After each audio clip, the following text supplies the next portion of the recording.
রাত তখন ঘড়ির কাঁটায় বাজে ঠিক 2টা। এক রিক্সা চালক যুবক দেওয়ালে কি লিখছে, দেওয়ালটির পাশে গভীর রাতে নিজের রিক্সা দাঁড় করিয়ে এই লেখাটিই লিখছে। দর্শক, অদ্ভুত এই বালক আসলেই সেদিন সেই দেওয়ালে কি লিখছিলেন, চলুন দেখে আসি, জেনে আসি তার নিজের মুখেই।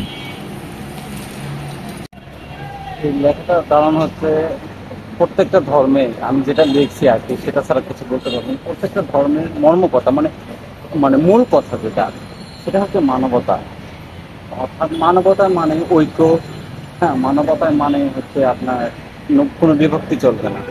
বিভক্তি হলে মানবতা কোনো হয় না। আর বর্তমান যে আপনার যে সিচুয়েশন, সেই সিচুয়েশনে আমরা প্রত্যেকটা ধর্মের মানুষ, প্রত্যেকটা দলের মানুষ, হ্যাঁ, বা যেভাবে বিভক্তিতে রয়েছে, সবাই যদি আমরা ঐক্যবদ্ধ হতে পারি, ইউনাইটেড হতে পারি, ঐক্যবদ্ধ হতে পারি, তাহলে আমরা একটা ইউনাইটেড নেশন, মানে একটা ঐক্যবদ্ধ জাতিসত্তা গড়ে তুলতে পারবো।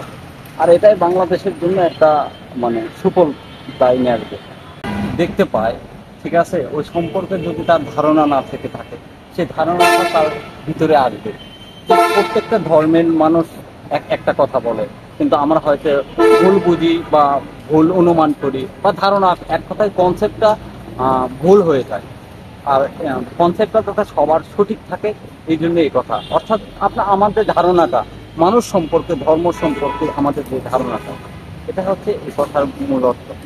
ধর্মের মর্মকথা, সবার ওপরে মানবতা। পেশাগতভাবে রিক্সা চালাই, স্কুল পর্যন্ত এসএসসি। আচ্ছা, এইচএসসি। হ্যাঁ, এসএসসি। এসএসসি। হ্যাঁ। আচ্ছা, ঢাকা শহরে কত বছর? ঢাকা শহরে কত বছর মানে এটা আমরা রিক্সা চালাই, তো আমরা যাই আসি এরকম ভাবে হলে 8-9 বছর। গ্রামের বাড়ি কোথায়? গ্রামের বাড়ি হোম ডিস্ট্রিক্ট হচ্ছে আমার জয়পুরহাট, আর থানা চালায়, আর গ্রামের নাম হচ্ছে পুনুর।